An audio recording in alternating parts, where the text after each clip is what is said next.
ಇನ್ನೂ ಕೋಮಾದಲ್ಲೇ ಇದ್ದಾಳ? ಇಲ್ಲ ಅಂತಂದ್ರೆ ಪ್ರಾಣ ಹೋಗಿದೆ ಅಂತ ತಿಳ್ಕೊಂಡು ಆ ತ್ರಿನೇತ್ರನೇ ನಯನಿ ಯಾಕೆ ಬಂದಿದ್ದಾಳೆ ಅಂತ ಅಂತೀರಾ? ಅವಳು ನಯನಿನ ಇಲ್ಲ ಅಂದ್ರೆ ತ್ರಿನೇತ್ರಿನ ಅಂತ ಕಂಡು ಹಿಡಿಯೋ ಪ್ರಯತ್ನನ ಬಿಟ್ಬಿಡಿ. ಇನ್ನೇನ್ ಮಾಡು ಅಂತೀರಾ ಸ್ವಾಮಿ? ಇವಳು ತ್ರಿನೇತ್ರೆ ಆದ್ರೆ ನಯನಿಗೆ ಏನಾಗಿದೆ ಸ್ವಾಮಿ? ಸರಿಯಾದ ಪ್ರಶ್ನೆನೇ ಕೇಳ್ದೆ ವಲ್ಲಭ. ಅದು ನನ್ ಟ್ಯಾಲೆಂಟ್ ನೋಡಿ ಮಾಮ್. ಮೊದ್ಲು ಅವ್ರಿಗೆ ಹೇಳಕ್ ಬಿಡೋ. ಹೇಳಿ ಸ್ವಾಮಿ. ಕೋಮಾಗೆ ಹೋಗಿರೋ ನಯನಿ ಜೀವಂತವಾಗಿದ್ರೆ ಎಲ್ಲಿದ್ದಾಳೋ ತಿಳ್ಕೋಬೇಕು. ಅವಳನ್ ಸೇರ್ಸಿದ್ ಹಾಸ್ಪಿಟಲ್ ಅಲ್ಲಾದ್ರೆ ಇಲ್ಲ ಸ್ವಾಮಿ. ಪ್ರಾಣ ಹೊರಟೋಗಿದ್ರೆ ಇದಕ್ಕಿಂತ ಖುಷಿ ವಿಷಯ ಏನೇನಿದೆ ಸ್ವಾಮಿ? ಇನ್ಮೇಲೆ ನಮ್ಗೆ ಚಾಲೆಂಜ್ ಮಾಡೋರು ಯಾರು ಇರಲ್ಲ ಅಲ್ವಾ?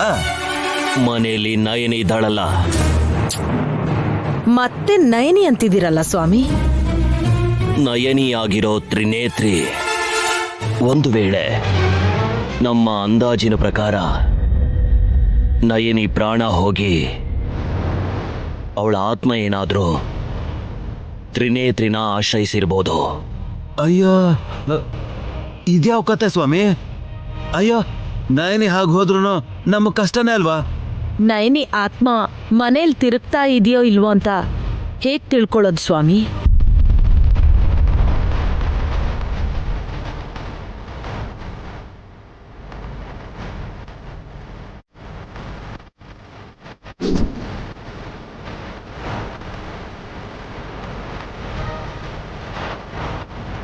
ಇದನ್ನ ಕನ್ನಡಿಗೆ ಹಚ್ಚಿ. ಇನ್ನೇನ್ ಕಾಣಿಸುತ್ತೆ?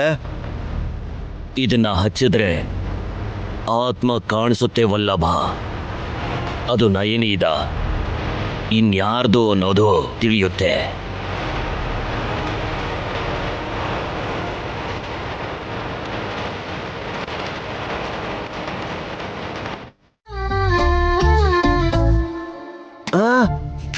ಆದ್ರೆ ನಾವೆಲ್ಲರೂ ಕನ್ನಡಿಲಿ ಆತ್ಮ ನೋಡಿದ್ವಿ ಅಲ್ವಾ? ಹೌದಲ್ವಾ ಅಕ್ಕ? ನೀನ್ ನಂಬಲ್ವಾ? ನೋಡಿದ್ವಿ. ಆದ್ರೆ ಅದಕ್ಕಿಂತ ಮುಂಚೆ ನಾವು ಗಮನಿಸಬೇಕಾಗಿರುವಂತ ವಿಷಯ ಒಂದಿದೆ ಸುಮನಾ. ಗಾಯತ್ರಿ ಅತ್ತೆ ಆತ್ಮದ ಹಾಗೆ ನಿನಗೆ ಕಾಣಿಸ್ತಾ ಇದ್ದಾರಾ? ಇಲ್ಲ. ನನಗೂ ನಯನಿಗೂ ಕಾಣಿಸುತ್ತೆ. Very good. ದೊಡ್ಡ ಬೊಟ್ಟಮ್ಮ ಆತ್ಮದ ರೂಪದಲ್ಲಿ ತಿರುಗಾಡ್ತಿರುವಾಗ ಯಾರ್ಯಾರು ಕಾಣಿಸ್ತಿತ್ತು? ನನ್ಗೂ ನಮ್ಮ ಅಕ್ಕಂಗೂ. Very nice. ಅಂದ್ರೆ ಆತ್ಮಗಳು ಯಾರು ಕಾಣಿಸ್ಬೇಕೋ ಅವ್ರಿಗೆ ಮಾತ್ರನೇ ಕಾಣಿಸೋದು, ಅಷ್ಟೇ ಅಲ್ವಾ? ಹೌದು. ಮತ್ತೆ ಯಾರ್ಯಾರು ಸಿಕ್ಕಿದ್ರೆ ಅವ್ರಿಗೆಲ್ಲ, ನನಗೆ, ನನ್ ಗಂಡಂಗೆ, ಎಲ್ಲರಿಗೂ ನನ್ ತಂಗಿ ನೈನಿ ಆತ್ಮ ಹೇಗ್ ಕಾಣಿಸತ್ತೆ?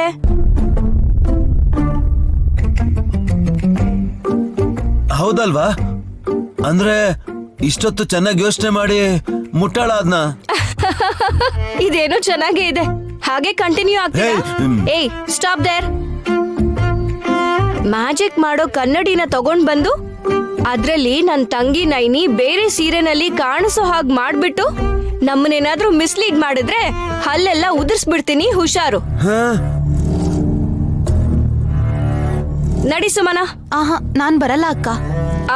ಇಟ್ಸ್ ಓಕೆ, ಬಾಯ್. ಇನ್ನೇನ್ ಸೋವಿಕಿ, ನಿಮ್ಮಮ್ಮ ಮಾಡಿರೋ ಕೆಲ್ಸಕ್ಕೆ ಅನ್ಭವಿಸ್ಬೇಕಿವಾಗ ನಾವು.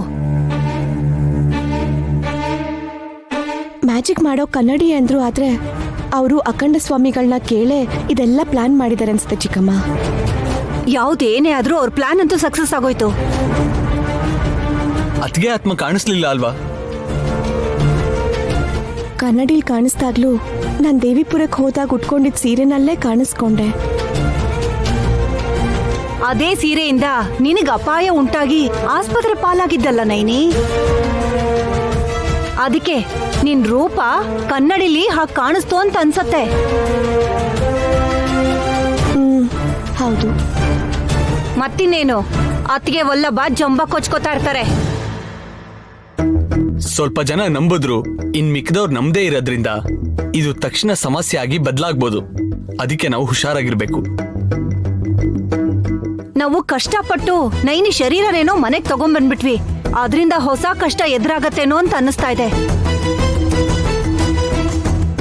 ಚಿಕ್ಕಮ್ಮ, ಮನೇಲಿ ನನ್ನ ದೇಹ ಇದೆ ಅನ್ನೋ ಡೌಟು ಅವ್ರಿಗಿನ್ನೂ ಬಂದಿಲ್ಲ. ನಾನು ನೈನಿ ಅಲ್ಲ ಅಂತ, ತ್ರಿನೇತ್ರಿ ಅಂತ ಅವ್ರು ಪ್ರೂವ್ ಮಾಡೋ ಕೆಲ್ಸದಲ್ಲೇ ಇನ್ನೂ ಮುಡ್ಕೋಗಿದ್ದಾರೆ. ಅವ್ರ ಆ ಥರ ಡೈವರ್ಟ್ ಆಗೋದು ಒಳ್ಳೇದೇ ಅತ್ಗೆ. ಆದ್ರೆ ಇವಾಗ ಕನ್ನಡಿಯಲ್ಲಿ ಆತ್ಮ ಕಾಣಿಸ್ತು ಅಂತ ಬೇರೆ ತರ ಯೋಚನೆ ಮಾಡಿದ್ರೆ ನಮ್ಗೆ ಪ್ರಾಬ್ಲಮ್ ಆಗೋದು. ಒಂದ್ ಕೆಲ್ಸ ಮಾಡಿದ್ರೆ, ಏನು? ಆವತ್ತು ಉಟ್ಕೊಂಡಿದ್ ಸೀರೆನೆ ಮತ್ತೆ ಉಟ್ಕೊಂಡು ಮನೇಲೆಲ್ಲ ಓಡಾಡಿದ್ರೆ ಅವಾಗ ನಿಜವಾಗ್ಲೂ ಆತ್ಮ ಅಂತ ಅನ್ಕೋತಾರೆ. ಚಿಕ್ಕಮ್ಮನ ಐಡಿಯಾ ಏನೋ ಚೆನ್ನಾಗಿದೆ, ಆದ್ರೆ ಅದನ್ನ ಇವಾಗ ಪ್ರಯೋಗ ಮಾಡಬಾರ್ದು. ನಮಗ್ ತಪ್ಪಿಸ್ಕೊಳಕ್ ಆಗ್ತಿಲ್ಲ ಅನ್ನೋ ಪರಿಸ್ಥಿತಿಗೆ ಹೋಗ್ತಿದೀವಿ ಅನ್ಕೊಂಡಾಗ ಆ ಸೀರೆನ ಉಟ್ಕೊಂಡು ಇನ್ನೊಂದು ನಾಟಕ ಆಡ್ಬೇಕು. ನೀನ್ ಇನ್ನು ಎಷ್ಟು ಪಾತ್ರಗಳನ್ನ ಹಾಕೋಬೇಕಾಗತ್ತೋ ನೈನಿ. ಕೋಮಾಯಿಂದ ಹೊರಗ್ ಬರ್ದೇ ಹೊರತು ಈ ಸಮಸ್ಯೆಗಳ ಬಗೆಹರಿಯಲ್ಲ. ಅದೆಲ್ಲ ಸರಿಯತ್ತೆ. ನೆಕ್ಸ್ಟ್ ನಮ್ಮಮ್ಮ ಏನ್ ಮಾಡ್ಬೇಕು ಅನ್ಕೊಂತಾ ಇದಾರೆ ಅದನ್ನ ನಾವು ಹೇಗಾದ್ರೂ ಕಂಡುಹಿಡಿಬೇಕು. ಏನ್ ಮಾಡ್ತಾರೆ ಅಂತೀಯ ವಿಕ್ಕಿ? ಕನ್ನಡಿಲ್ ನೋಡಿದ ದೆವ್ವನ್ ಹಿಡಿಬೇಕು ಅಂತ ಈ ಸಲ ಬುದ್ಧಿವಂತಿಕೆಯಿಂದ ಹೆಡೆ ಆಡಿಸ್ತಾರೆ.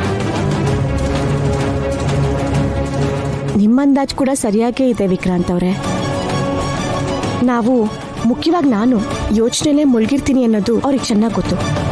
ಅದಕ್ಕೆ ಅವ್ರು ಸೈಲೆಂಟ್ ಆಗಿದ್ದಾರೆ. ಏನು ಮಾತಾಡಿಲ್ಲ ಅಂತಂದ್ರೆ ತುಂಬಾ ಡೀಪ್ ಆಗಿ ಯೋಚಿಸ್ತಾ ಇದ್ದಾರೆ ಅಂತ ಅರ್ಥ ನೈನಿ. ಹೌದು ಚಿಕ್ಕಮ್ಮ.